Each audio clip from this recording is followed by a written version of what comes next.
In the main event for bragging rights, the time to end the feud between John Cena and Randy Orton in a 60-minute anything goes Iron Man match. First time ever. Not first time ever for an Iron Man match, but first time ever for an anything goes Iron Man match. Now this wasn't your typical Iron Man match because the match had breaks between the falls. So whoever got a fall, it'd be a 30-second break. And plus there was overtime. Match starts off like Iron Man match should start with some pure wrestling. So for all people that saying John Cena can't start out with pure wrestling, it maybe wasn't pretty, but at least he showed that he can wrestle. And gotta count how many headlocks Randy Orton did. He didn't do that much, but still. Match started off good. Then Orton started going with his same old, and this guy really tried to kill Cena because there was a part in the match that when he hit Cena, he slammed Cena's head on the pyro buttons and it blew up. So he started thinking, maybe I should try it on Cena. He does that, and I think the pyrotechnician took out the wire. But when Orton did press it, all of them, it blew up, but Cena rolled out of the way.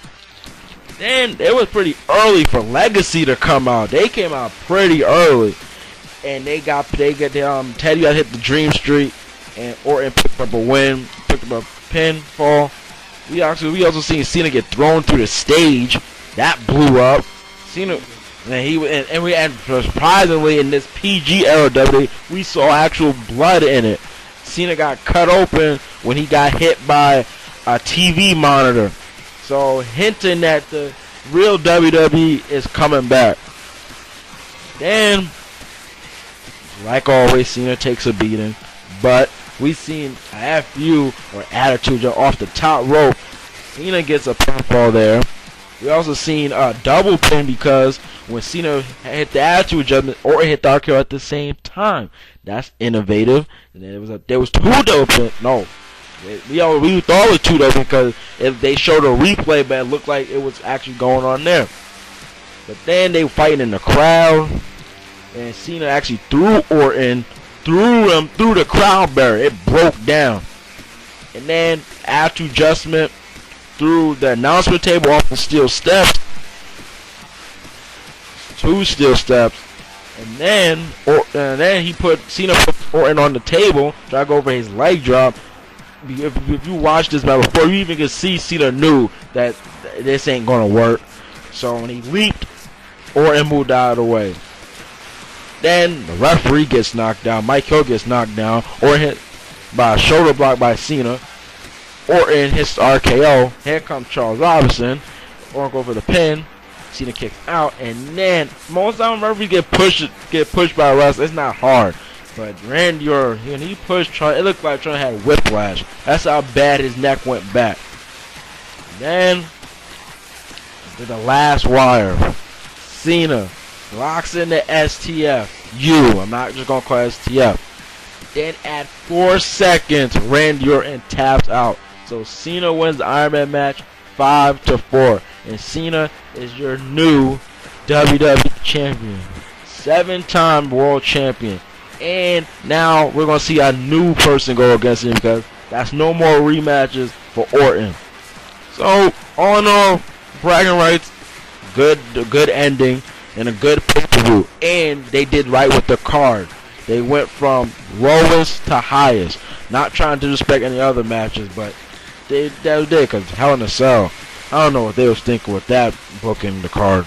But all in all, good pay-per-view for WWE after 2 in a way mediocre failures. Well, Breaking Point had that DX match, but Hell in a Cell was definitely a failure. That's right, guys. You heard the bro. I mean, first and foremost, we do got to give WWE some props with bragging rights. Even though the name may suck, Hunter and Triple H have gone on to say this title sucks. I mean Sean, excuse me. But guys, like we said, very entertaining. We were very entertained. But like the bro said about the Iron Man match, this was not your typical Iron Man match that we see from Shawn Michaels and Bret Hart, The Rock and Triple H, Brock Lesnar and Kurt Angle. You know, it was non-stop. These guys had a break, and in our eyes, well, in not my eyes, but everybody else agreed with me, it seemed that Vince he didn't have faith in his big players to carry a match this long, and he also, in my eyes, he was worried that one of his big men was going to get hurt and injured, and that's one thing been backstage with Vince he's been worried about it. A lot of his big players have been injured this past year, you know. But the match was great. The Orton was insane, like a pyromaniac. Even what they even called him, a pyromaniac. He was buzzed out. Like I've always said, Orton plays his character so well. Like no emotion, robotic. You know, he was frothing from the mouth, going on like he was epileptic and having a seizure and stuff. I'm like, whoa, this guy is crazy now. And Cena, you know, showing like proving this guy can last in a minute, a long match, and showing some of these nays, even though it was some breaks, and a lot of people say, oh, Cena can't wrestle. He proved, like my bro said, he proved that he can get down to the nitty gritty. The first couple of minutes, a few minutes of the matches were pure wrestling, you know. Batista, man, that had to have been the shocker of the night. That really did. Batista finally gone here. We, the Bennett Bros, have said it all the time. This guy needs to go back to a heel. And the way he tossed Ray, it looked like roid rage, man. I kid you not. He tossed Ray like wow, like Roy Tista. Yeah, just put it like that.